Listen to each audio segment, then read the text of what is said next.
All India time. नमस्कार दर्शक मित्रों, दीनदयाल ग्राहक भंडार व्याजबी भावनी सरकार मान्य दुकान के जे सुंदरपुरा गाम तालुको जिल्लो वडोदरा जेनो लाइसेंस नंबर है 04/2021। आ दुकान में सावपुरा, सुंदरपुरा, फतेपुरा और आलमगीर गामों समावेश थाय छे, ज्याना ग्राहकों ने दर महीने 10 किलो घऊँ और 10 किलो चोखाનું वितरण કરવામાં આવે છે। મળતી માહિતી પ્રમાણે ગ્રાહકોને અનાજ કિલ્લાઓ જીવાત ઈયળોવાળું આપવામાં આવ્યું। ગ્રાહકોએ ઘરે જઈને જોતા ખબર પડી કે અનાજ કિલ્લાઓને જીવાત ઈયળોવાળું છે। દુકાનના સંચાલક કે જે નીતાબેન મયુરકાંત અજમેરી કે જે તરસાલી મુકામે રહે છે, જેઓને ગ્રાહકોએ આ વિશે વાત કરતા અનાજ બદલી આપવા બાબતે સંતોષકારક જવાબ ન મળતા ગ્રાહકોમાં રોષ જોવા મળ્યો। તેમને પુરવઠા અધિકારીને વાત કરતા અનાજ બદલી ન અપાયું। साफ सफाई करनार बेननो संपर्क करी ग्राहकोए दुकान खोलावडावी तो 10 થી 12 कट्टा में तो पुष्कळ प्रमाण में किल्लाओ जीवात अने कीड़ाओथी भरेला हता। कोई पशु पण खाई ना सके तेवुं अनाज नीताबेन अजमेरी संचालक के जेओए ग्राहकोने पधरावी दीधुं। ग्राहकोए रोषे भराईने एक ज मागणी करी छे के संचालक सामे कायदेसरनी कार्यवाही करवामां आवे।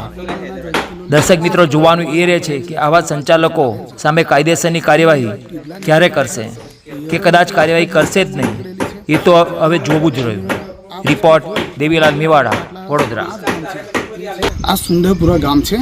सुंदरपुरा गाम में आवेलू सस्ता अनाजनी दुकान जे पंडित दीनदयाल ग्राहक भंडार है, एनी अंदर संचालक है नीताबेन मयूरकांत अजमेरी। हवे एमां एवुं छे साहेब के अमे जे आ महीना में कोठा प्रमाणे अमने 4 जनનું अनाज 2.5 किलो लेखे मळे छे। 10 किलो घऊँ ने 10 किलो चोखा जे मळेल छे एनी अंदर कीडला निकळेला छे, ईयळो निकળી खूब मात्रामां निकळेली छे। જ્યારે અમે આ વસ્તુ જોઈ તો અમને એવું થયું કે આટલા 5 ગામ છે જે છે શાહપુરા, ફતેપુરા, સુંદરપુરા, આલમગીર, હંસાપુરા, આ બધા ગામની અંદર વિતરણ થયું છે। તો આ બધું શું ખરાબ અનાજ અમારે ખાવાનું બરાબર છે? અને જ્યારે મેં આ બીજા દિવસે બદલવા માટે દુકાન ખુલ્લી જોઈ તો ત્યાં આવ્યો તો સંચાલક નીતાબેન હાજર નહોતા, પણ એમની ત્યાં જે કામ કરે છે માસી એ હાજર હતા। અને એમની જોડે મેં વાત કરી તો કે ભાઈ જુઓ કે 8 થી 10 કટ્ટા ખરાબ છે કે મને કે તો મેં નીતાબેનનો સંપર્ક કર્યો કે નીતાબેન આવી રીતે અનાજ ખરાબ છે, કીધલા તમારી રૂમની અંદર ખૂબ માત્રામાં ફરે છે અને ઈયળો દિવાલ ઉપર ચડી ગઈ છે, તો તમારે શું કરવાનું છે? તો કે તમારું અનાજ બદલાડીશું। મારું નહીં, પણ આજે જે 5 ગામની અંદર જે વિતરણ થયું છે, જે અનાજ ગયું છે એ લોકોએ તો કોઈ અવાજ નથી ઉઠાવ્યો, બરાબર છે? પણ એ શું એ લોકો એવું અનાજ ખાશે? અમે ગરીબ લોકોને જે મળવાપાત્ર અનાજ હોય તો શું સરકાર આ રીતે ખાશે અનાજ? અમે એમના આ ફરીથી આવી રીતે જો આવશે અનાજ તો આ બધા ટોટલી કટ્ટા અમે લઈ અને અનાજ પુરવઠાવાળા કને જઈશું અને ત્યાં આગળ એમને જ આપીશું કે સાહેબ તમે લો આ અનાજ, અમે નહીં ખાઈએ।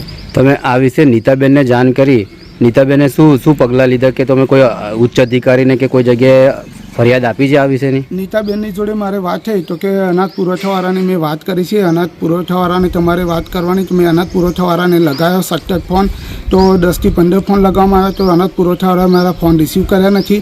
અને બેનનો સામેથી ફોન આવ્યો કે અનાજ પુરવઠાવાળા એવું કહે છે જગ્યાનો અભાવ હોવાથી અમને પછી લઈ જઈશું, પણ આજે 3 દિવસ થઈ ગયા અનાજ અહીંયાથી શિફ્ટ કરીને નવું અનાજ આવ્યું બી નથી। અને જેના ઘરે ખરાબ અનાજ ગયું છે તો શું આવું કીડલાવાળું અને ઈયળવાળું અનાજ અમારે ખાવાનું છે? આજે અનાજ છે હાલમાં અંદર જ છે કટ્ટા બી? હા, અંદર જ છે કટ્ટા। એના વિશે નીતાબેનનો સંપર્ક કર્યો તો તમે ફરી? નીતાબેનને લગભગ બીજા દિવસે બી ઘણો 2-3 કલાક લગી મારે ડિસ્કસ થઈ એની બારામાં, પણ એ લોકો એવું કહે છે તમારું અનાજ બદલી આપીશું ને અનાજ પુરવઠાવાળા જો વાત થઈ છે એ અનાજ પુરવઠાવાળા અનાજ લઈ જશે કે, અને મારું જે કોઠો હતો આપવાનો 5 ગામનો એ પૂરો થઈ ગયો છે, આવો જવાબ આપે છે। શું માંગ શું છે તમારી? માંગ એ છે કે ફરીથી જો આવું અનાજ આવશે તો અમે તમામ લોકો આ અનાજનો બહિષ્કાર કરીશું। અનાજનું અમે વિતરણ કરશે તો અમે અનાજ કોઈ પણ લેવામાં આવશે નહીં। અમારે અનાજ ચોખ્ખું જોઈએ। આપનો પરિચય? પરમાર પ્રવીણભાઈ, સુંદરપુરા।